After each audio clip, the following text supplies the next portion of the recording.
Assalamualaikum warahmatullahi wabarakatuh. Selamat malam Mbak Umi ya. Terima kasih karena Mbak Umi sudah menyempatkan waktu untuk datang pertama kali ya. Datang pertama kali ke sekolah meskipun malam minggu. Ya, waalaikumsalam Mbak Umi. Oke. Sebelum kita memulai pelajaran, mari kita berdoa. Semoga apa yang kita pelajari malam hari ini bermanfaat bagi kita semua. Berdoa mulai.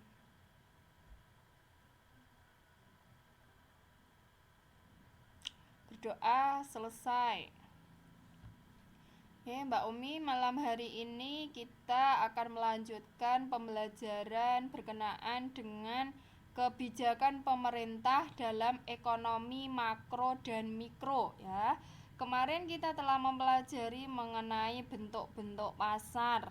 Mbak Umi masih ingatkah bentuk-bentuk pasar minggu kemarin? Nah, ini ya.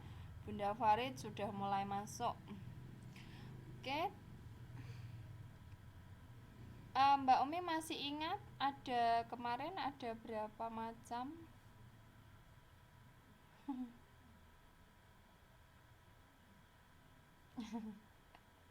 Ya, Mbak Umi ada pasar konkret ya, pasar abstrak. Kemudian ada pasar monopolistik, pasar persaingan sempurna ya, pasar oligopoli, kemudian pasar monopoli. Nah, semuanya itu bentuk-bentuk pasar yang kita pelajari minggu kemarin ya. Wah, ini kayaknya Princess Fenty ya, Mbak Fenty semangatnya luar biasa. Oke. Ini Mas Aril baru ya. Ini baru masuk pertama kali kah? Oke ya, selamat mengikuti ya Mas Aril. Dan selamat bergabung di kelas 10 AP 2 ya, semester 2 AP. Kelas 10 semester 2. Oke, malam hari ini kita mempelajari berkenaan dengan kebijakan pemerintah dalam ekonomi makro dan mikro. Kita lanjut ke slide berikutnya. Tidak apa-apa Mas Ari, ini baru pembukaan ya. Nah, teori mikro, yang namanya mikro itu kecil ya, mikro kecil. Oh alah, Mbak Aril ya, maaf ya Mbak Umi, nggak tahu. Kirain Mas Aril namanya Aril Rismanto ya, kirain laki-laki. Oke, Mbak Aril. Nah, di sini teori mikroekonomi. Di dalam ilmu ekonomi dibedakan mengenai mikro dan makro. Nah, berkenaan dengan kebijakan ada teori mikro dan makro. Kalau mikro berarti teori mikroekonomi dapat didefinisikan sebagai satu bidang studi dalam ilmu ekonomi yang menganalisis mengenai bagian-bagian kecil dari keseluruhan kegiatan perekonomian. Oh iya ya. Mbak Aril. Nah, di sini teori mikro itu mempelajari sebagian kecil ya dari keseluruhan kegiatan perekonomian. Nah, saya dan teman-teman sudah mempelajari bagian kecil dari perekonomian itu ya.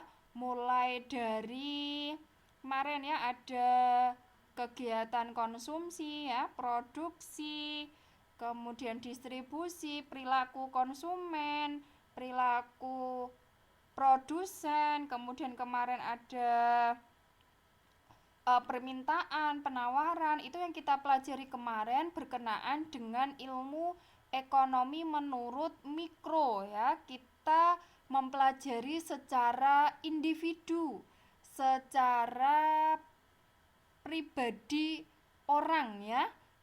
Karena di situ mikro berarti sebagian kecil. Nah, yang kita pelajari minggu-minggu kemarin, pertemuan-pertemuan kemarin itu kan kita mempelajari sebagian kecil saja. Kita tidak mempelajari secara nasional. Maka di situ kita belajar secara mikro ya, mikroekonomi. Nah, kita lanjut lagi. Nah, dalam teori mikroekonomi itu ada masalah ya, 3 persoalan yang dinyatakan dengan yang pertama. Apakah jenis-jenis barang dan jasa yang perlu diproduksi? Kemudian bagaimanakah barang dan jasa yang diperlukan masyarakat akan dihasilkan? Dan yang ketiga, untuk siapakah barang dan jasa perlu dihasilkan? Nah, ini ruang lingkup kita mempelajari mikroekonomi ya, mengenai apakah jenis-jenis barang dan jasa yang perlu diproduksi. Kemarin ya kita belajar mengenai barang produksi, barang konsumsi, barang substitusi, barang komplementer. Pada awal kita belajar ilmu ekonomi ya. Waalaikumsalam Mbak Cynthia, baru masuk ya. Oke, kita flashback ke pertemuan yang kemarin, pertemuan awal-awal kita belajar ilmu ekonomi ya. Di sini awal kita masuk ya, kita mempelajari apakah jenis-jenis barang dan jasa yang perlu diproduksi. Nah, maka kita pernah belajar mengenai barang produksi, barang konsumsi, barang substitusi, barang komplementer, ada barang ekonomi, barang bebas ya. Semua itu kita pelajari di pertemuan yang pertama. Nah, kemudian yang kedua, bagaimana barang dan jasa yang diperlukan masyarakat akan dihasilkan? Berarti dengan cara apa produk itu nanti dihasilkan? Di situ kemarin kita belajar mengenai barang produksi ya. Berarti barang produksi itu barang yang dihasilkan melalui proses produksi dari bahan mentah diolah menjadi barang setengah jadi diolah dengan barang jadi. Kemudian yang ketiga, untuk siapakah barang dan jasa perlu dihasilkan? Yaitu untuk konsumen. Kemudian ya, yang namanya konsumen itu kemarin kita mempelajari adanya bentuk-bentuk pasar ya. Kita tahu bahwa pasar itu sebagai tempat perantara ya. Yang namanya pasar itu sebagai tempat perantara. Perantara siapa dengan siapa? Ya, waalaikumsalam Mbak Nurul. Perantara siapa dengan siapa? Yang namanya pasar. Nah, di sini kan nomor 3, untuk siapakah barang dan jasa perlu dihasilkan? Iya, untuk penjual dan pembeli. Yang namanya pasar itu sebagai tempat perantara, tempat penawaran dan permintaan itu terjadi. Nah, sebagai tempat transaksi ya. Di sini berarti yang namanya pasar yang kita pelajari minggu kemarin itu sebagai perantara antara produsen ke konsumen, sehingga produsen nanti menghasilkan keuntungan yang konsumen itu memperoleh kepuasan ya, memperoleh kebutuhannya terpenuhi sehingga merasa dirinya puas ya karena kebutuhannya terpenuhi. Nah, oke, Mbak Fenty masih ingat ya sebagai perantara produsen dan konsumen. Nah, itulah yang kita pelajari sampai kemarin. Bentuk-bentuk pasar itu berkenaan dengan ilmu ekonomi secara mikro, sehingga kita mempelajari hanya sebagian kecil saja. Nah, malam hari ini kita melanjutkan secara makro. Nah, ini teori makro. Kalau mikro kecil berarti makro itu besar ya. Teori makro menganalisis masalah tentang keseluruhan. Kalau mikro tadi sebagian kecil, kalau makro itu keseluruhan kegiatan perekonomian. Nah, berkenaan dengan kebijakan, maka yang kita bahas selanjutnya adalah berkenaan dengan pengangguran dan inflasi. Aspek pertama yang dibahas dalam teori makroekonomi adalah mengenai penentuan tingkat kegiatan perekonomian negara. Nah, berkenaan dengan kebijakan, maka yang kita bahas berkenaan dengan pengangguran dan inflasi. Khusus malam hari ini kita belajar terlebih dahulu berkenaan dengan pengangguran ya. Yang ini masalah ekonomi secara keseluruhan yang dialami oleh suatu negara, tidak hanya di Indonesia tetapi hampir di seluruh negara yang ada di dunia, yaitu berkenaan dengan pengangguran. Oke, waalaikumsalam Mbak Susan. Wah, alhamdulillah ya. Sekarang teman kita di malam minggu semakin banyak. Hal ini membuktikan bahwa teman-teman begitu luar biasanya ya akan pentingnya pendidikan ya, sehingga semakin lama semakin banyak teman-teman yang mau belajar ya, karena kita sudah mengetahui betapa pentingnya yang namanya belajar. Oke, waalaikumsalam semuanya. Bagi teman-teman yang sudah menyempatkan waktu di malam minggu, oke, kita malam mingguan bersama ya. Oke, kita kembali lagi ke pelajaran. Yang namanya makro tadi adalah kita belajar secara keseluruhan. Masalah yang dialami itu masalah negara, tidak hanya secara individu saja yang merasakan, tetapi hampir semua negara yang ada di dunia ini pasti mengalami yang namanya pengangguran. Tetapi masing-masing negara tadi masalah yang dihadapi berkenaan dengan pengangguran itu ya tergantung banyak sedikitnya ya, tergantung masing-masing negara tadi menghadapi pengangguran. Tetapi hampir semuanya yang namanya pengangguran di dunia ini, di negara di dunia ini pasti ada yang namanya pengangguran. Iya. Oke Mbak Fandi, kita lanjut ya, kita lanjut. Nah, di sini pengangguran. Pengangguran itu menandakan suatu kondisi apabila jumlah angkatan kerja itu lebih banyak dari kesempatan kerja. Nah, bahkan teman-teman sudah merasakan sendiri ya. Bahkan teman-teman merelakan ya jauh dari keluarga untuk ya mencari pengalaman di luar negara sendiri ya, mencari pekerjaan yang memang bisa menampung, karena kita tahu bahwa yang namanya ini di Indonesia itu masih sulit mencari pekerjaan, sehingga negara memberikan fasilitas dengan mengadakan kerjasama dengan negara-negara yang ada di ini wilayah Asia ya, wilayah Asia bekerja sama dalam hal ini ya, dalam hal tenaga kerja. Tujuannya untuk apa? Tujuannya supaya angkatan-angkatan kerja masyarakat yang usianya sudah usia produktif ya. Kalau usia produktif itu menurut belajar di ekonomi itu usia 14 sampai 64 tahun itu dikatakan sebagai usia produktif. Nah, usia produktif supaya terserap pekerjaan, terserap lapangan pekerjaan. Nah, diharapkan dengan masyarakat yang usianya produktif tadi terserap tenaga kerjanya dan mengurangi pengangguran, karena tadi pengangguran itu salah satu masalah yang dihadapi oleh negara. Supaya masalah-masalah tadi terkurangi, maka Indonesia mengadakan kerjasama dengan negara-negara yang ada di luar Indonesia untuk memberikan kesempatan kerja bagi warga negara Indonesia. Nah, ini yang dialami oleh teman-teman semuanya ya, sampai merelakan bekerja di luar Indonesia hanya untuk mencari pekerjaan. Oke, untuk mencari kehidupan yang lebih baik.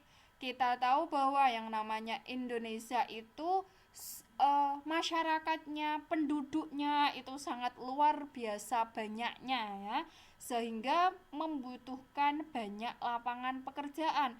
Tetapi dengan kondisi Indonesia yang belum sepenuhnya menyediakan lapangan pekerjaan, sehingga timbullah yang namanya pengangguran.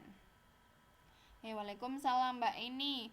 Kemudian angkatan yang dinamakan pengangguran itu merupakan angkatan kerja yang belum mendapat kesempatan bekerja tetapi ada usaha untuk mencari pekerjaan.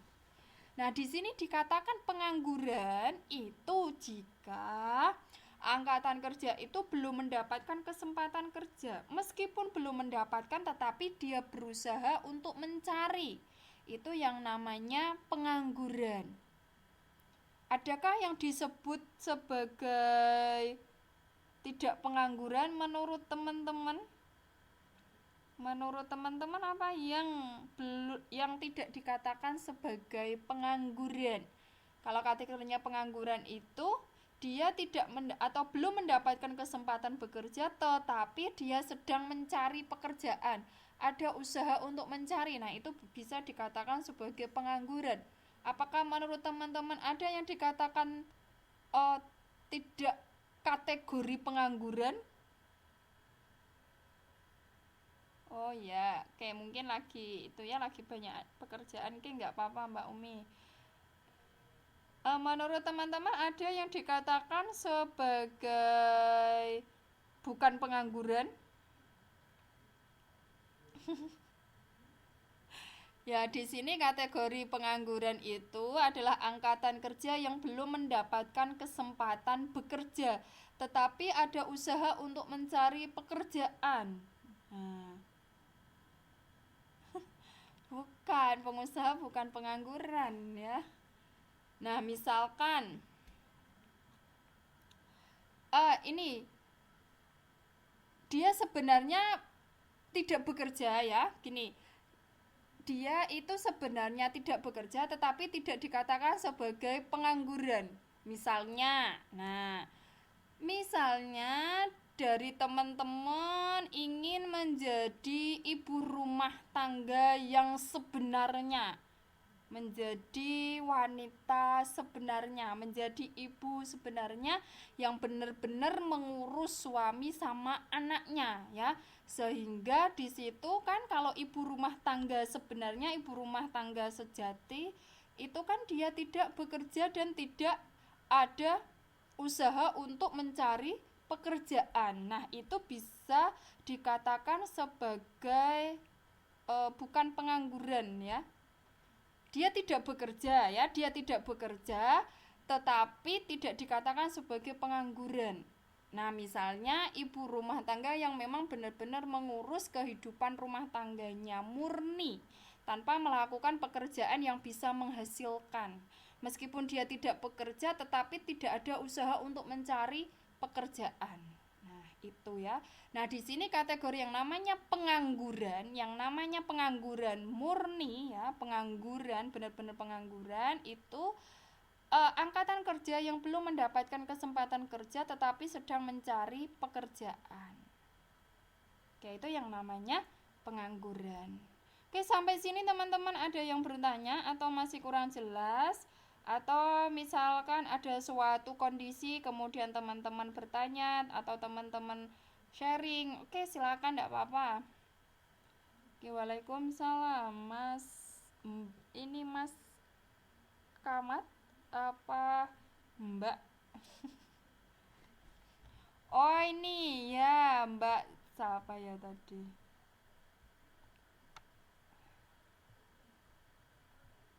Oh, Bunda Farid. Lansia. Ya, lansia. Lansia juga bisa dikatakan sebagai dia tidak bekerja tetapi tidak dikatakan sebagai pengangguran. Karena yang namanya lansia itu kan memang dia sudah usianya berhenti bekerja. Istirahat, sudah saatnya dia istirahat. Oke, sip ya.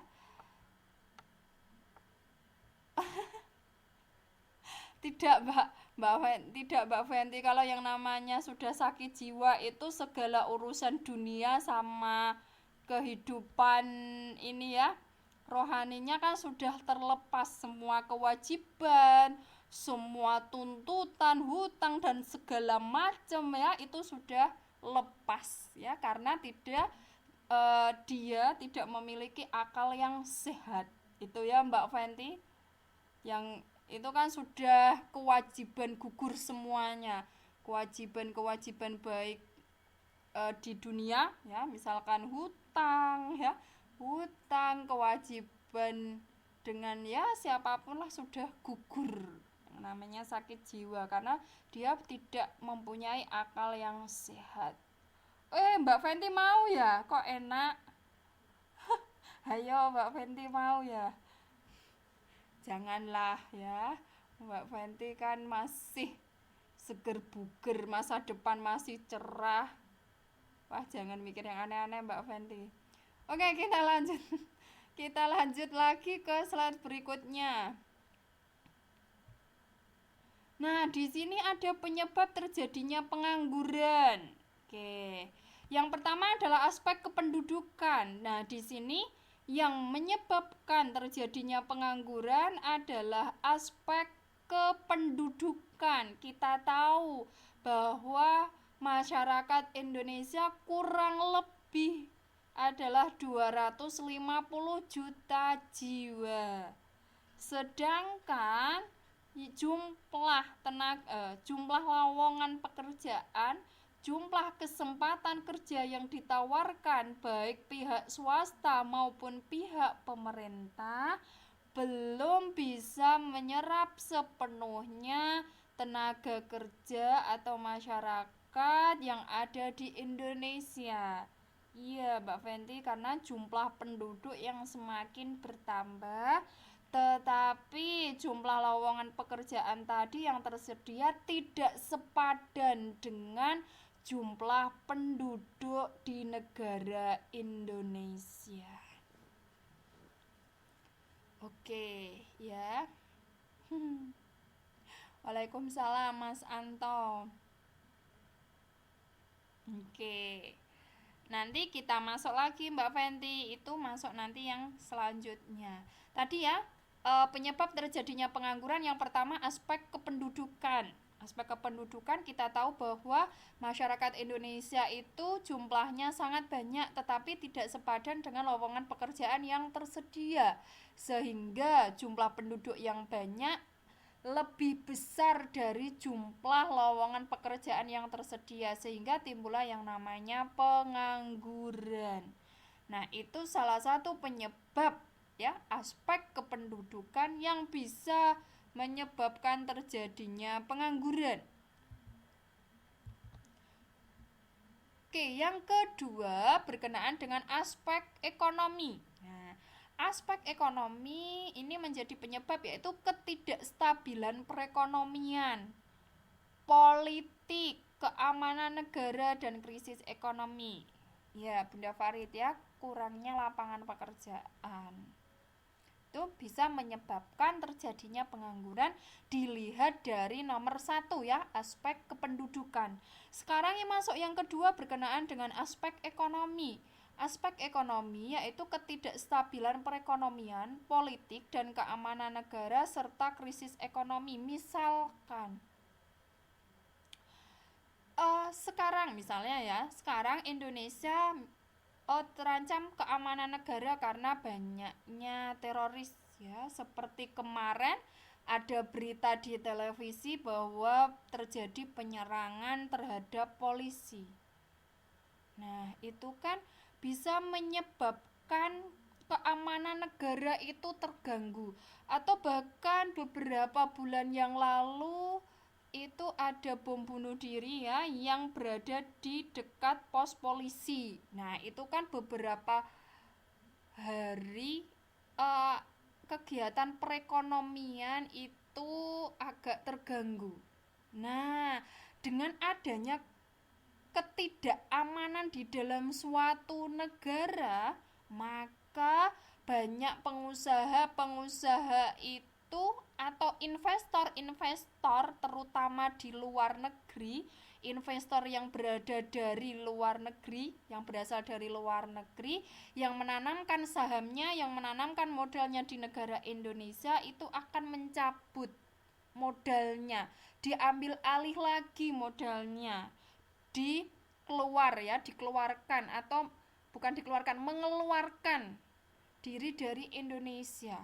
Akibatnya apa? Karena dengan adanya modal yang ditarik tadi, kegiatan usahanya menjadi terhenti. Nah, sehingga banyak usaha-usaha yang mengalami penutupan karena tadi ketidakamanan di dalam suatu negara. Akibatnya apa ya? Akibatnya banyak pengangguran. Iya, Mas Anto ya, pendapatan lebih kecil. Karena apa? Ya tadi karena merasa dia tidak aman kalau saya menanamkan modal saya di Indonesia, tetapi di Indonesia sedang terjadi banyak konflik, terjadi banyak ini gangguan dari luar, maka saya tidak nyaman mendirikan usaha di sini. Lebih baik modal saya tarik lagi. Nah, itu salah satu contoh aspek ekonomi yang bisa menyebabkan terjadinya pengangguran. Kemudian yang sudah terjadi ya, krisis ekonomi besar-besaran tahun 97. Nah, teman-teman pasti kalau pernah mendengar atau mungkin ya pernah mengalami sendiri, mungkin dari teman-teman semua, tahun 97 itu kan terjadi krisis ekonomi ya, reformasi dulu, ada demo, wah segala macam yang ini menuntut menuntut Pak Harto untuk turun. Nah, itu kan wah kegiatan perekonomian sangat tidak stabil. Krisis ekonomi melanda negara Indonesia.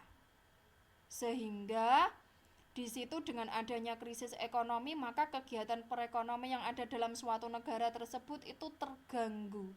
Akibatnya usaha-usaha yang sebelumnya itu berjalan dengan lancar, dengan adanya demonstrasi, keamanan negara tidak aman, tidak nyaman, menyebabkan krisis ekonomi sehingga kegiatan perekonomian terganggu. Maka usaha-usaha yang telah didirikan itu mengalami kemunduran, mengalami penyusutan. Akibatnya apa? Orang-orang yang terserap tenaganya atau yang sudah bekerja karena adanya krisis ekonomi tadi, banyak yang di PHK. Kenaikan harga yang semakin tinggi, mahal. Banyak masyarakat yang tidak berpenghasilan. Lah, akibatnya kan kegiatan perekonomian pada saat itu mengalami ketidakstabilan. Banyak terjadi pengangguran, bahan-bahan pokok naik semua, pendapatan masyarakat tidak ada atau pendapatan masyarakat itu turun, sehingga terjadi banyak pengangguran. Iya Mbak Fenty, itu krisis moneter ya, krisis ekonomi yang terjadi tahun 97. Banyak yang di PHK karena apa? Ya tadi, karena keamanan dalam suatu negara itu terganggu, kegiatan produksi tidak berjalan dengan lancar, pendapatan masyarakat tidak ada, sehingga banyak perusahaan-perusahaan yang bangkrut. Nah, akibatnya tenaga kerja pada saat itu banyak yang di PHK. Wah, keadaan perekonomian pada masa itu sangat sulit. Nah, itu tahun 97 terjadi krisis moneter. Nah, ini Mbak Fenty mengalami sendiri ya pada saat bapaknya tahun 97.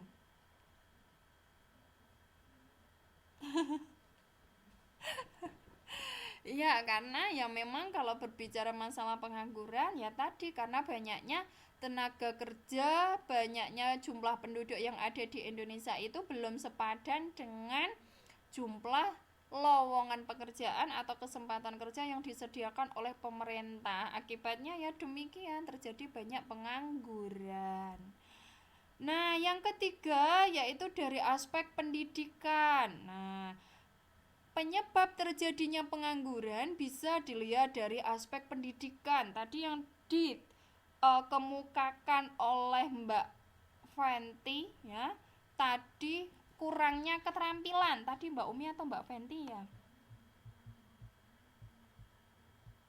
Oh Mbak Fenty, ini Mbak Fenty, orang-orang yang kurang keterampilan. Nah di sini dimasukkan ke dalam aspek pendidikan ya yang bisa menyebabkan terjadinya pengangguran.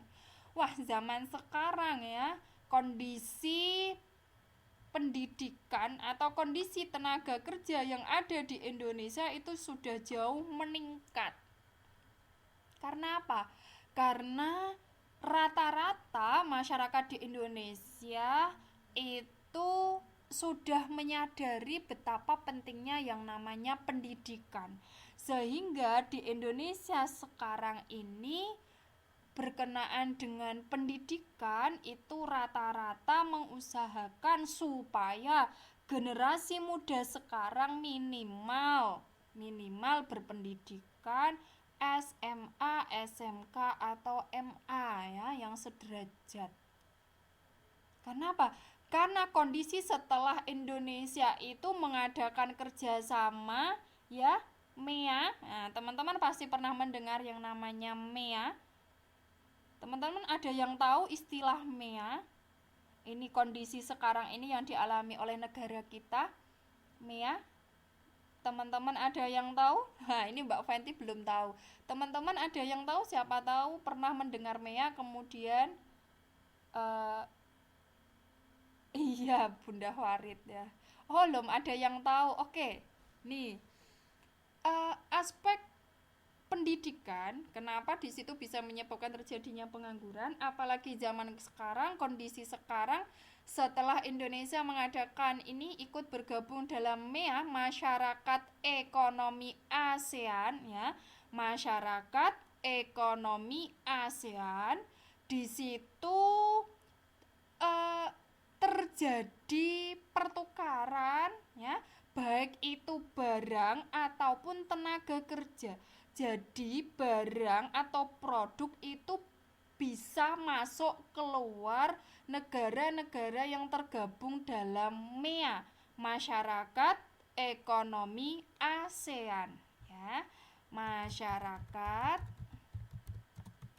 Ekonomi ASEAN. Nah, masyarakat ekonomi ASEAN di sini, negara-negara yang tergabung di dalam ASEAN sudah menyepakati bahwa baik produk maupun tenaga kerja itu mudah masuk ke dalam negara-negara yang tergabung dalam ASEAN. Sehingga dengan adanya MEA tadi membawa dampak bagi negara kita. Masyarakat Indonesia itu tidak hanya bersaing dengan temannya sendiri, dengan teman yang ada di Indonesia, tetapi harus bersaing dengan orang-orang yang berada di luar Indonesia. Ya, di situ khususnya adalah orang-orang yang tergabung di dalam negara ASEAN. Ya, kita tahu semua bagi teman-teman ya, yang namanya SDM dari luar sana itu kan SDM-nya sudah tinggi-tinggi, memiliki keterampilan yang ahli. Misalnya negara Singapura, meskipun negaranya kecil tetapi tingkat pertumbuhan ekonominya sangat bagus. SDM-nya sangat luar biasa. Ya, Malaysia, Singapura, Brunei itu kan SDM-nya sudah tinggi. Nah, dampaknya dengan adanya MEA tadi, masyarakat yang ada di Indonesia, masyarakat Indonesia itu tidak hanya bersaing memperoleh pekerjaan, itu tidak hanya di negaranya sendiri, bersaing dengan orang-orang yang ada di negaranya sendiri, tetapi harus bersaing dengan orang-orang yang berada di luar sana, terutama adalah negara-negara yang tergabung di negara ASEAN. Nah, itu ya teman-teman semuanya, dengan kondisi zaman sekarang betapa pentingnya yang namanya pengangguran. Nah, tadi Bunda Farid mengemukakan bahwa dengan sekolah ya bisa meminimalkan ya terjadinya pengangguran, karena yang namanya pendidikan itu sebagai usaha untuk mengurangi kemiskinan. salah satu cara untuk mengurangi kemiskinan ya salah satunya adalah dengan pendidikan dan kesehatan. Makanya sekarang pemerintah sudah memfasilitasi supaya generasi sekarang sehat dan cerdas dengan adanya bantuan. Kalau di kesehatan ada BPJS, kemudian kalau di dunia pendidikan bagi masyarakat sekarang, generasi muda sekarang ada yang namanya KIP, Kartu Indonesia Pintar. Nah, dengan adanya tadi program KIP, Kartu Indonesia Pintar, dengan adanya BPJS, itu membantu masyarakat Indonesia yang memang dari segi ekonomi itu kurang mampu. Dengan adanya bantuan pemerintah tadi, paling enggak ya minimal kebutuhan masyarakat Indonesia itu terpenuhi tentang pendidikan maupun kesehatan, sehingga diharapkan dalam jangka yang panjang masyarakat Indonesia berani ya mampu untuk bersaing dengan orang-orang yang berada di luar ya.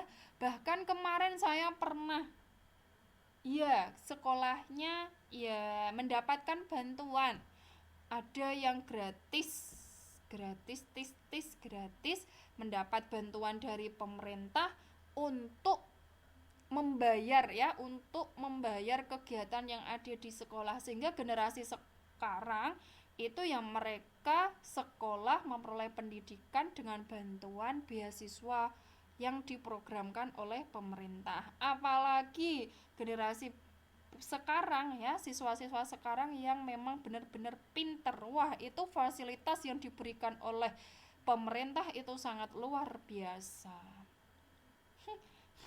Nggak mas ya mas Kamat ya itu sekarang ini ya itu sudah ada perkembangan ya berkenaan dengan pendidikan, karena pemerintah sudah melaksanakan program KIP dan sudah dilaksanakan ya, karena saya sendiri berkecimpung di dunia pendidikan. Saya sudah merasakan sendiri ya bahwa anak-anak yang saya ajar di SMK itu kondisinya seperti itu. Bagi anak-anak yang memang kurang mampu itu ada bantuan dari pemerintah, sehingga sekolahnya itu memang gratis, dapat bantuan dari pemerintah yang langsung dicairkan kepada sekolah.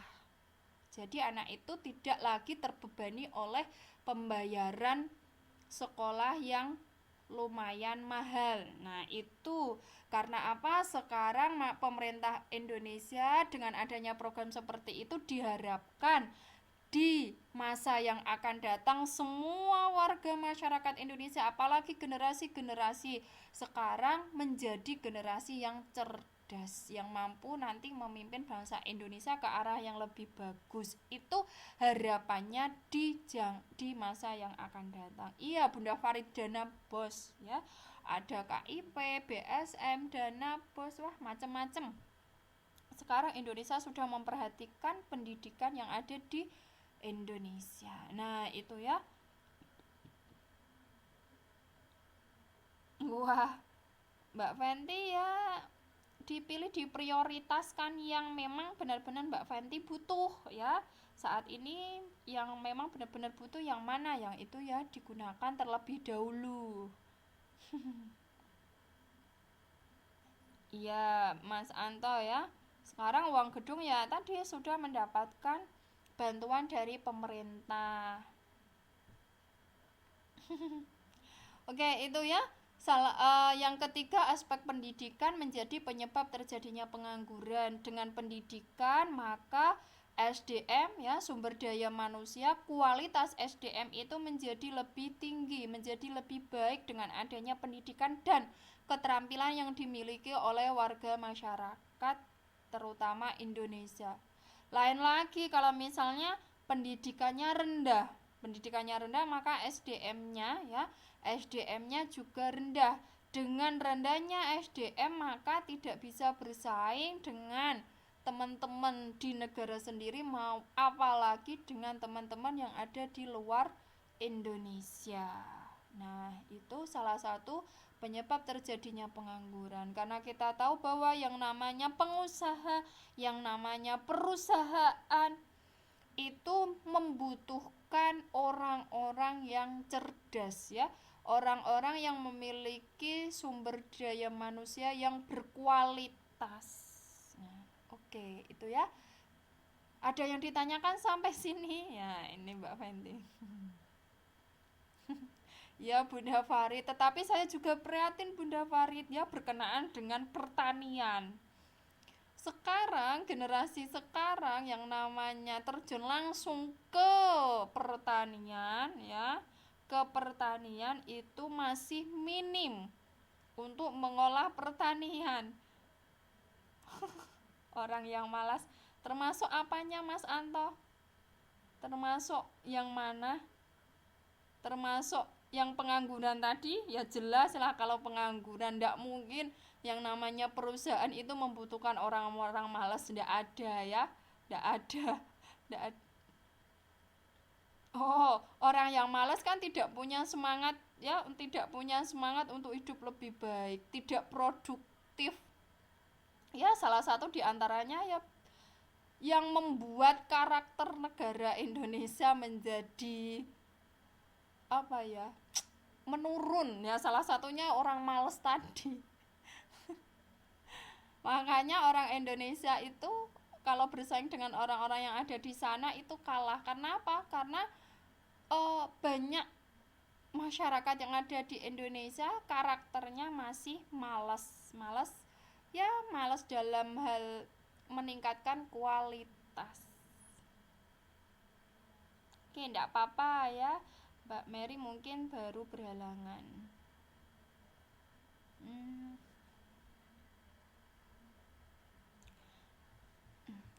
Oke, itu ya salah satu aspek pendidikan yang bisa menyebabkan terjadinya pengangguran. Tetapi ya karena pendidikan sudah, masyarakat Indonesia hampir seluruhnya terjamah ya, sudah merasakan pendidikan, sekarang sudah mengalami peningkatan dalam segi pendidikan ya, memperoleh pendidikan, sehingga banyak dari masyarakat Indonesia terutama orang tua menyekolahkan anak-anaknya untuk memperoleh pendidikan.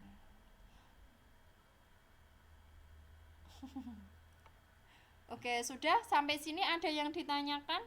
Atau kita lanjut lagi ke slide berikutnya? Sudah paham ya terjadinya pengangguran? Bisa dilihat dari aspek kependudukan, ekonomi, maupun pendidikan. Sampai sini sudah ada yang bertanya atau sudah pahamkah? Oke, lanjut. Kalau lanjut, kita lanjut ke slide berikutnya. Nah, ini dampak pengangguran. Nah, kita belajar dampak pengangguran sehingga nanti menambah wawasan kita, menambah pengetahuan kita. Oh, ternyata pengangguran yang selama ini dialami Indonesia itu dampaknya tidak bagus. Nah, bisa memotivasi diri kita bagaimana caranya supaya kita itu tidak salah satu di antara menjadi pengangguran. Nah, oke ya. Dengan kita belajar dampak, akibat, harus bisa memotivasi bagi kita supaya kita itu tidak ada yang masuk kategori pengangguran. Nah, amin ya, karena kita punya kualitas. Nah, kita harus punya semangat seperti itu. Oke, yang pertama dilihat dari kurangnya sumbangan produktif terhadap PDB karena tidak menghasilkan barang dan jasa. PDB itu produk domestik bruto. Maksudnya di sini produk domestik bruto itu jumlah barang dan jasa yang dihasilkan di dalam suatu negara. Yang namanya pengangguran itu kan dia tidak bekerja. Kalau tidak bekerja, dia tidak menghasilkan barang dan jasa, sehingga tidak ada hasil produk yang dihasilkan, yang diproduksi. Makanya membawa dampak PDB Indonesia itu turun ya. kurang mendapatkan sumbangan terhadap PDB bruto kotor. Itu seluruh jumlah barang dan jasa yang dihasilkan di Indonesia, itu namanya PDB.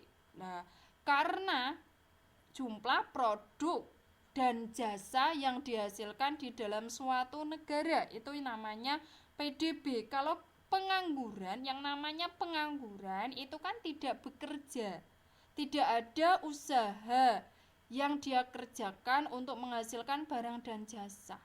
Makanya tidak ada barang dan jasa yang dihasilkan, sehingga PDB-nya itu turun. Itu dari segi ekonomi, dampak pengaruhan dari segi ekonomi. Yang kedua, mengurangi pendapatan nasional dan pendapatan per kapita. Nah, di sini pendapatan, yang namanya pengangguran itu kan tidak berpenghasilan, tidak memiliki pendapatan untuk membeli barang dan jasa karena dia tidak bekerja, sehingga tidak ada pendapatan yang diperoleh. Lah di sini pendapatan nasional itu kan pendapatan seluruh masyarakat yang ada di suatu negara, itu pendapatan nasional. Nah, kalau pendapatan per kapita itu pendapatan rata-rata masyarakat. Lah, kalau misalnya warga negaranya itu tidak bekerja, tidak menghasilkan produk dan jasa, kan tidak ada penghasilan yang diterima, sehingga pendapatan nasional maupun pendapatan per kapita itu turun. Karena tadi tidak bekerja, yang namanya tidak bekerja ya pasti tidak menghasilkan, makanya tidak ada upah atau pendapatan yang diperoleh, sehingga bisa mengurangi pendapatan nasional maupun pendapatan per kapita. Dampak yang ketiga, pengangguran itu dapat menurunkan daya beli masyarakat. Nah, jelas kalau tidak berpenghasilan, tidak mempunyai pendapatan, lah dengan apa dia membeli barang maupun jasa yang dibutuhkan dalam memenuhi kebutuhan sehari-hari? Tidak berpendapatan, tidak berpenghasilan, kan tidak ada uang untuk memperoleh barang dan jasa untuk memenuhi kebutuhan sehari-harinya, ya, sehingga pengangguran itu dapat menurunkan daya beli masyarakat, menurunkan tingkat konsumsi masyarakat. Kalau tingkat konsumsi masyarakat itu turun karena tidak berpenghasilan tadi, dampaknya bagi pengusaha, dampaknya bagi produsen, tidak ada barang dan jasa yang dihasilkan karena tingkat konsumsinya masyarakat itu turun, sehingga tidak ada barang dan jasa yang dihasilkan. Iya Mas Anto, yang namanya hutang, wah, kalau dia tidak bekerja itu kan berarti untuk memenuhi kebutuhan hutang. Yang namanya hutang itu kan tidak menyelesaikan masalah, nambah lagi masalah, karena tidak bekerja, tidak bisa menghasilkan uang, tidak bisa nyaur, ya istilahnya nyaur, mengembalikan, ya nanti terjadi masalah lagi. Nah, makanya pengangguran itu dampaknya nanti bisa meremen-meremen. Misalkan tadi yang diutarakan Mas Anto, tidak berpenghasilan, utang Bu. Iya, karena bank kan masih banyak dalam menyediakan uang. Tetapi yang namanya bank kan tidak mau rugi, harus mau mengembalikan yang hutang tadi. Lah, yang menghutang tadi itu kan tidak bekerja, berarti tidak ada usaha untuk mengembalikan. Utang ke sana lagi, tutup lubang, gali lubang, ya seterusnya tidak selesai-selesai. Bahkan bisa menjadi menambah masalah. Nah, pengangguran kalau dibiarkan di suatu negara, kalau itu tingkat penganggurannya tinggi, dampaknya terhadap negara nanti tingkat pertumbuhan ekonominya menurun, kesejahteraan masyarakatnya menurun.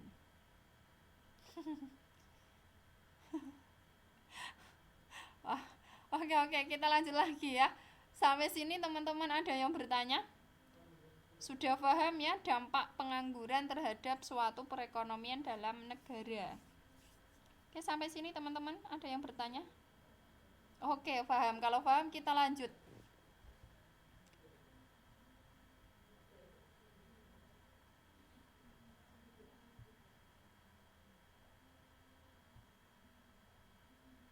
Nah, nih. Yang namanya suatu masalah, ya waalaikumsalam Mas Edo. Masalah itu kan harus diselesaikan. Makanya masalah yang dialami oleh negara tadi itu kan pengangguran dan inflasi. Khusus malam ini kita membahas pengangguran. Nah, pengangguran itu merupakan masalah yang harus diselesaikan oleh suatu negara. Dengan cara apa? Yaitu dengan cara yang pertama melalui kebijakan fiskal. Yang kedua melalui kebijakan moneter. Nah, apa itu? Kita lanjut lagi ke slide yang ke-8. Nah, kebijakan fiskal. Apa itu kebijakan fiskal?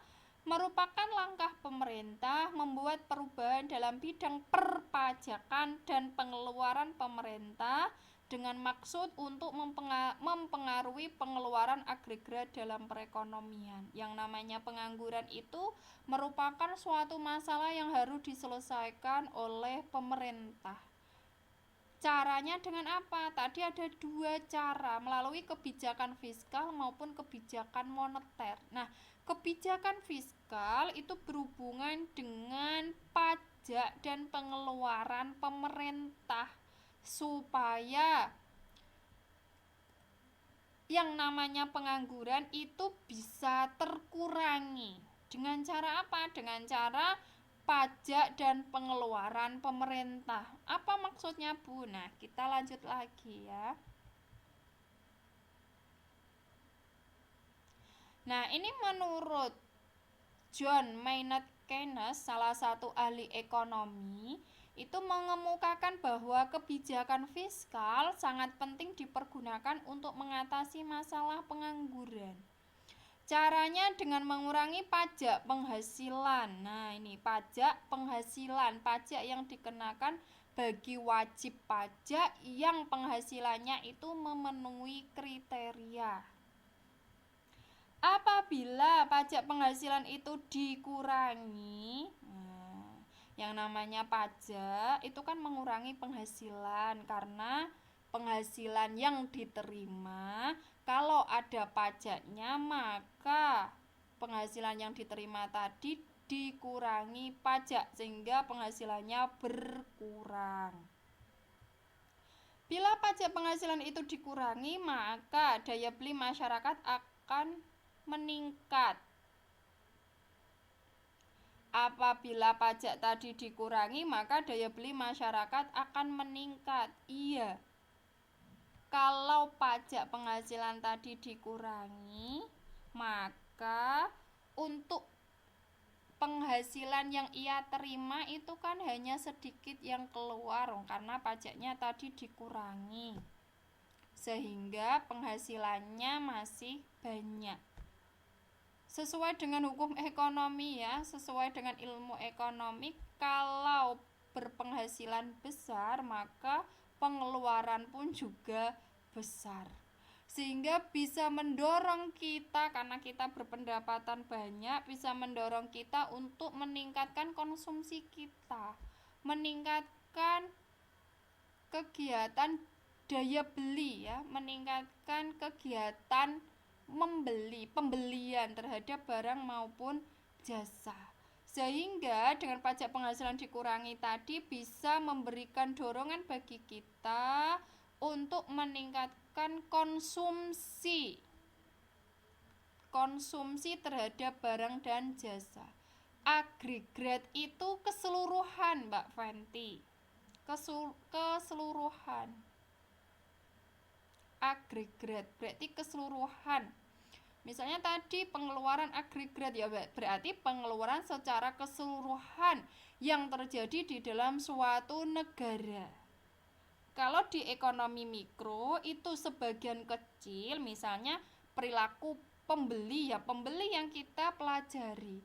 Tetapi kalau yang namanya agregat, misalnya permintaan agregat, penawaran agregat, berarti secara keseluruhan tidak hanya satu pembeli tetapi seluruh produsen atau seluruh penjual, seluruh konsumen yang ada di Indonesia. Itu yang namanya agregat. Keseluruhan yang ada di dalam suatu negara. Oke. Bila pajak penghasilan dikurangi, maka daya beli masyarakat akan meningkat sehingga bisa meningkatkan permintaan agregat. Misalnya, teman-teman semua yang ada di sini pasti berpenghasilan, pasti ya. Berpenghasilan itu pasti. Lah, karena berpenghasilan sebagai warga negara yang baik, maka teman-teman membayar pajak. Suatu ketika pajak penghasilan itu dikurangi. Misalkan berpenghasilan 5 juta, kena pajaknya awalnya adalah 1 juta misalkan. Kan pendapatan dari teman-teman turun menjadi 4 juta. Lah, suatu ketika pajak penghasilan diturunkan oleh pemerintah menjadi 500. Nah, berarti kan teman-teman penghasilannya masih 4.500.000. Lah, dengan adanya pertambahan penghasilan tadi karena pajak terkurangi, maka mendorong teman-teman untuk meningkatkan konsumsinya. Karena pendapatan masyarakat atau pendapatan teman-teman itu meningkat. Kalau kegiatan konsumsinya teman-teman itu meningkat, yang terjadi tidak hanya 1-2 orang, tetapi yang punya penghasilan itu kan di Indonesia banyak sekali orang-orang yang bekerja. Lah, itu digabungkan jadi satu, namanya permintaan agregat. Permintaan secara keseluruhan yang terjadi di dalam masyarakat yang ada di dalam suatu negara. Itu dijumlah seluruhnya. Itu namanya agregat.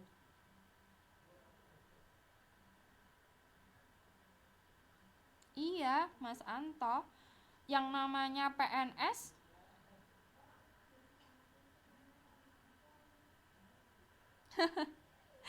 Iya, Mbak Fenty. Lah, teman-teman ya, teman-teman itu kan wajib membayar pajak. Membayar. Karena pajak itu iuran wajib yang harus dikeluarkan bagi masyarakat yang ada di suatu negara. Karena nanti manfaatnya sangat luar biasa pajak itu. Nah, nanti minggu depan, minggu depan nanti kita belajar masalah manfaat pajak. Nah, ini mumpung Mbak Fenty ini mengingatkan dengan adanya kebijakan fiskal sebelum ke Singapura, bayar dulu ini ada acara bebas fiskal. Fiskal ya salah satu caranya dengan pajak. Iya, Mas Anto. Karena ya dengan dengan adanya Mbak Fenty bebas pajak, maka ya kan ada visa, ada paspor. Misalkan kalau bebas pajak itu kan murah harganya sehingga orang yang mau datang itu termasuk legal, tidak ilegal. Ya, benar-benar dia resmi masuk ke dalam suatu negara, terutama negara miliknya orang lain. Jadi tidak termasuk ilegal karena mendapatkan izin secara resmi.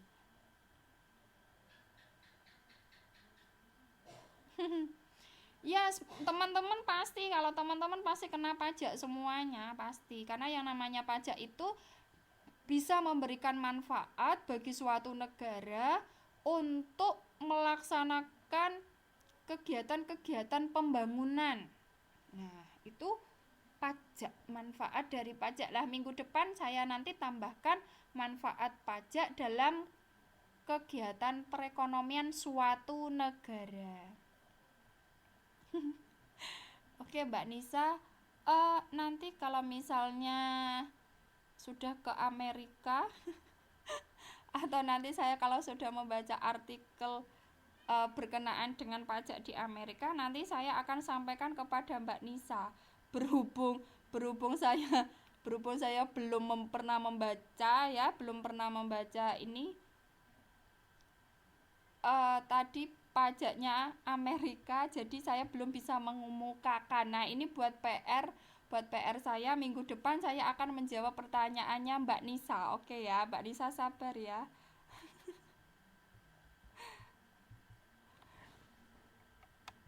Oke, kalau ke Amerika bebas fiskal nggak, Miss? Oke, nanti saya akan jawab minggu depan.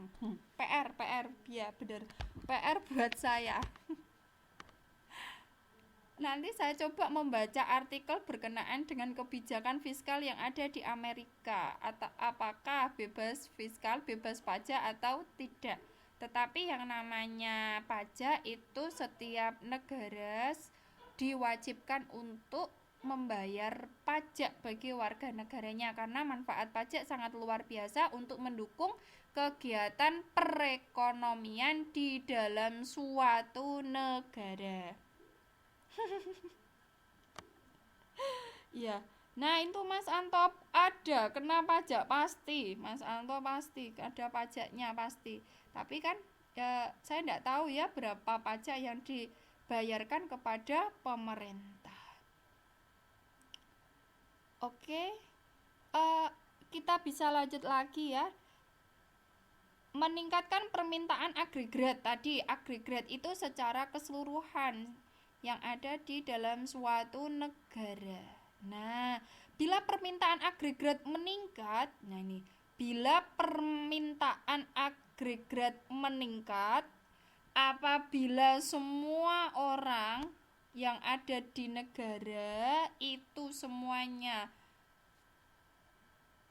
membutuhkan barang dan jasa, meminta barang dan jasa, maka sebagai produsen akan memenuhi jumlah produksinya untuk menghasilkan barang dan jasa. Yang namanya permintaan dan penawaran itu kan saling melengkapi. Ya, di mana ada permintaan maka penawaran itu muncul.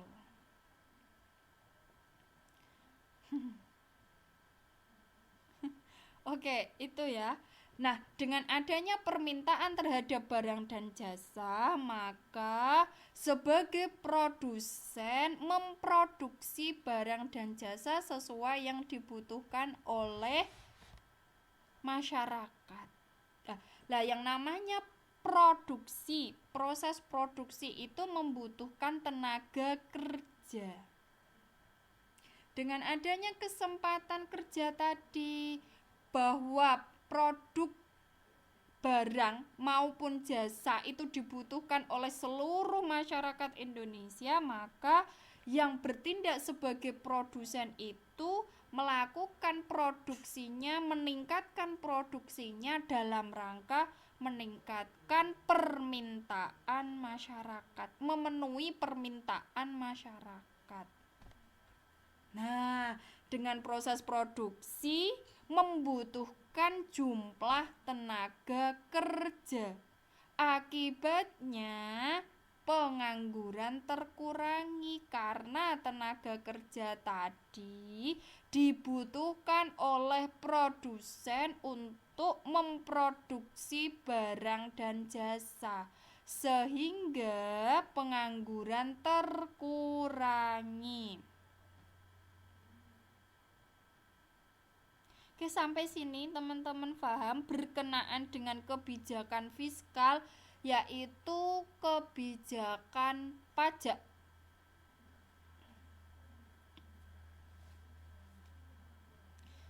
Oke, PR nggak PR ya, PR kita semua ya, PR kita semua. Apakah Amerika ya, kita membaca artikelnya, Amerika itu mengenakan pajak kepada masyarakatnya atau tidak, itu ya.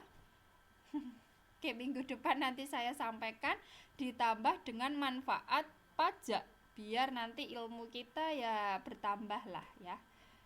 Oke, sampai sini teman-teman ada yang ditanyakan? Oke, kalau tidak ada, saya lanjutkan mengenai pengeluaran pemerintah. Kalau tadi berkenaan dengan pajak penghasilan, yang kedua untuk mengurangi pengangguran dilihat dari pengeluaran pemerintah. Nah, pemerintah mengeluarkan untuk mendanai proyek-proyek pembangunan.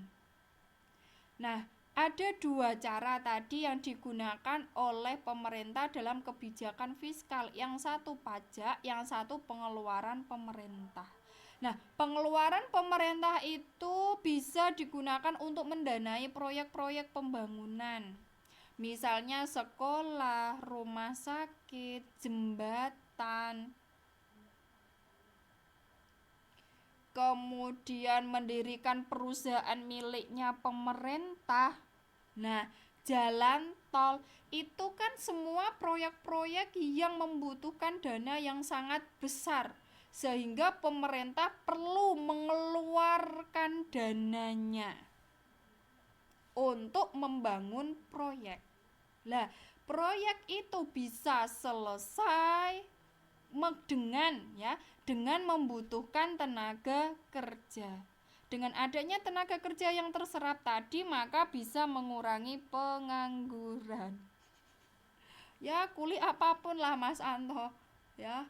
Yang jadi mandor, yang jadi kuli kasaran, yang jadi bosnya. Kemudian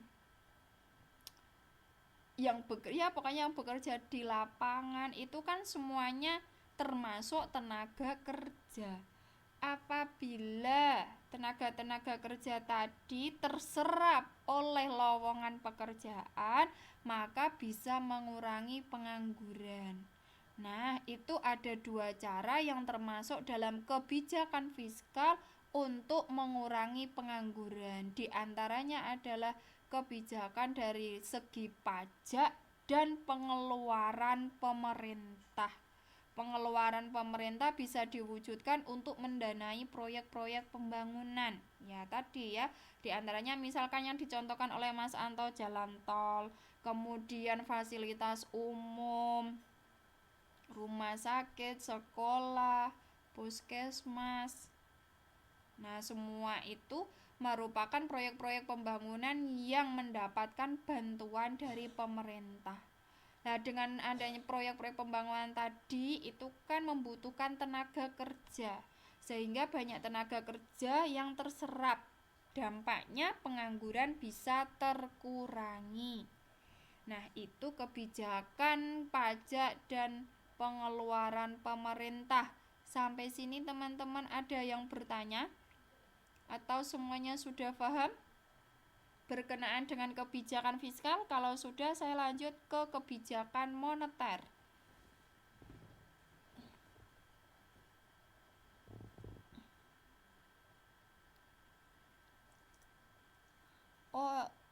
Ini kalau yang namanya makro itu ruang lingkupnya adalah besar ya.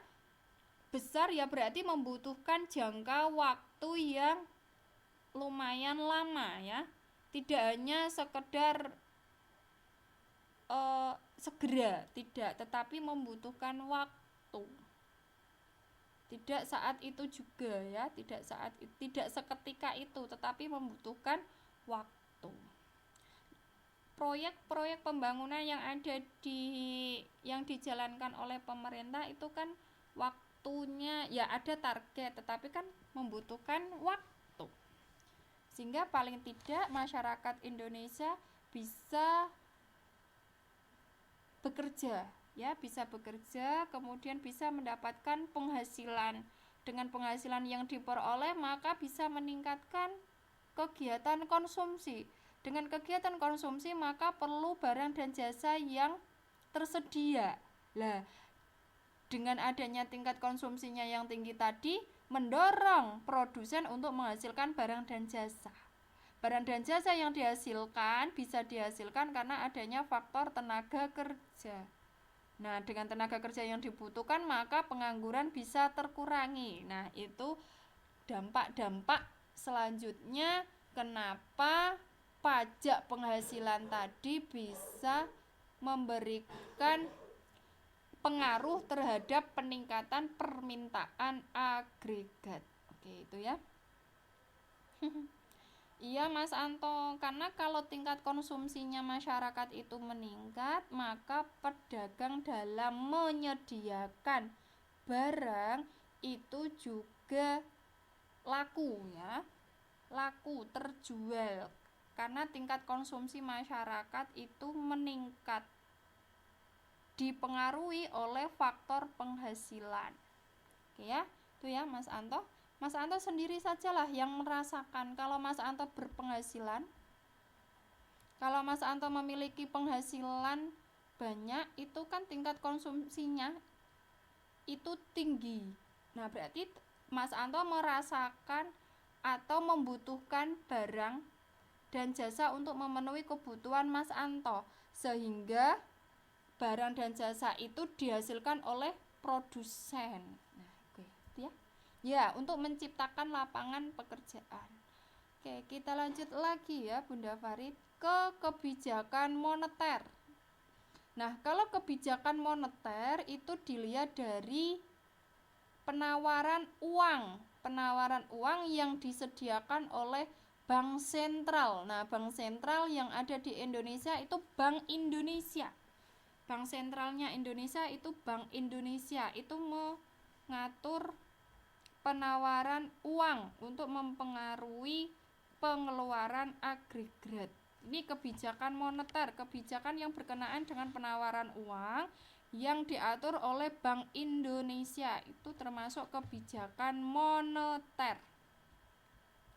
Nah, apa usaha yang dilakukan dalam kebijakan moneter untuk mengurangi pengangguran? Yaitu di sini cara pemerintah melalui bank sentral dalam mengatasi pengangguran yaitu dengan menambah jumlah penawaran uang. Maka uang yang ditawarkan oleh bank sentral itu banyak, bertambah, sehingga menurunkan suku bunga. Nah, dengan adanya uang yang ditawarkan kepada masyarakat itu meningkat, maka yang ditawarkan kepada masyarakat dalam bentuk kredit itu kan suku bunganya turun. Nah, kalau suku bunga turun itu nanti bisa mendorong oleh pengusaha-pengusaha atau investor untuk meningkatkan investasinya, untuk memperoleh kredit, untuk memperoleh modal dana yang digunakan untuk investasi atau untuk membuka usaha, membuka perusahaan. Nah, dengan harapan suku bunga menurun, maka tingkat investasi di Indonesia itu meningkat. Kan investasi bisa diwujudkan dalam bentuk pendirian usaha. Nah, sehingga jumlah investasi yang semakin meningkat akan menambah kesempatan kerja. Tadi kan investasi diwujudkan dalam bentuk usaha, pendirian usaha. Dengan adanya pendirian usaha maka diperlukan tenaga kerja, membuka lapangan pekerjaan. Dengan adanya lapangan pekerjaan maka bisa mengurangi pengangguran. Oke, gimana sampai sini teman-teman paham berkenaan dengan kebijakan moneter? Kebijakan moneter tadi saya ulangi ya, berkenaan dengan bank sentral mengatur penawaran uang. Uang yang ditawarkan kepada masyarakat itu meningkat banyak sehingga suku bunga turun. Kalau suku bunga turun itu memberikan dorongan kepada investor untuk meminjam dana dalam rangka membuka usaha. Oke, saya ini menuruti Mbak Fenty. Ada yang ditanyakan Mbak Fenty? Ini masih kurang lebih 5 menit lagi. Oke, saya buka kesempatan kepada teman-teman untuk bertanya atau kurang paham yang di bagian mana. Kalau bisa ya bisa jawab, saya jawab sekarang. Kalau tidak bisa nanti buat PR. Oke. Saya jelaskan lagi ya. Kebijakan moneter berhubungan dengan bank sentral yang mengatur penawaran uang. Nah, uang yang ditawarkan kepada masyarakat itu meningkat. Dengan adanya jumlah penawaran uang yang meningkat tadi memberikan dampak suku bunga yang ditawarkan itu menurun. Berarti uang yang ditawarkan kepada masyarakat untuk membuka usaha itu banyak ya. Uang yang ditawarkan kepada masyarakat untuk membuka usaha itu meningkat, sehingga memberikan dorongan kepada investor-investor untuk menanamkan investasinya ke dalam suatu usaha. Ya, Mbak Susan, enggak apa-apa. Nah, dengan suku bunga yang turun tadi memberikan dorongan kepada investor untuk menanamkan usaha dalam rangka membuka usahanya. Lah, dengan usaha yang didirikan maka membutuhkan tenaga kerja. Dengan adanya tenaga kerja yang dibutuhkan, maka pengangguran yang ada di Indonesia itu diharapkan menurun. Oke, sampai sini teman-teman ada yang ditanyakan? Atau masih bingung yang di bagian mana? Kalau saya bisa jawab sekarang, saya jawab sekarang. Kalau belum bisa, saya buat PR. Oke? Mumpung masih ada 4 menit ya, 4 menit sebelum habis. Silakan teman-teman yang bertanya.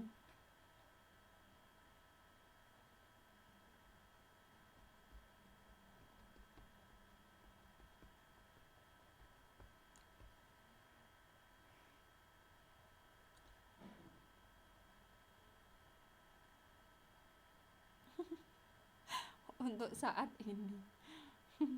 Untuk selanjutnya Mbak Fenty. 80 menit Mas, kamat ya Mas. Kamat.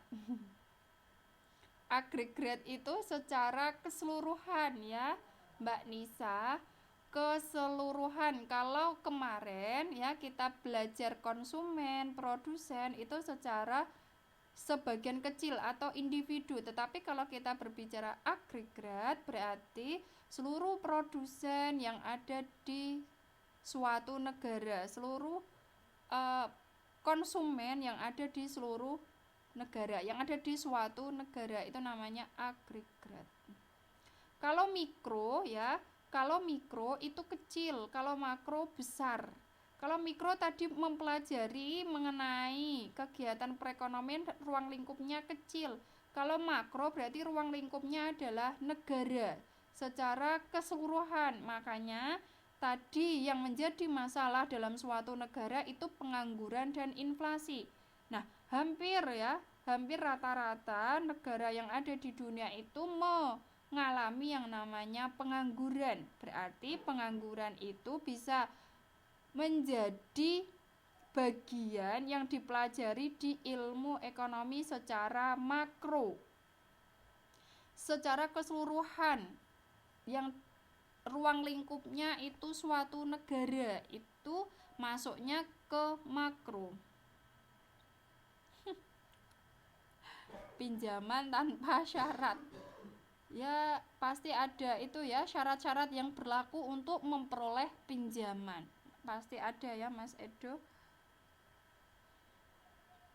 Ya Bunda Farid, mikro secara individu, sebagian kecil saja. Kalau agregat itu secara keseluruhan suatu negara. Itu ya bedanya mikro dan makro. Kalau mikro ruang lingkupnya adalah kecil. Ya secara individu. Kalau mempelajari pembeli berarti ya dari sisi pembelinya saja, dari segi yang dirasakan oleh konsumen.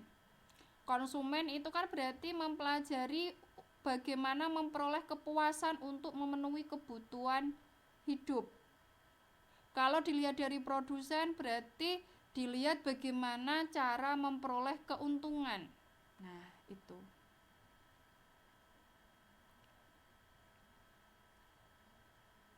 Kalau sudah ruang lingkup makro ya nanti belajarnya pengangguran, inflasi, pertumbuhan ekonomi, kemudian pendapatan nasional, berhubungan dengan negara secara keseluruhan itu dipelajari di ilmu ekonomi makro.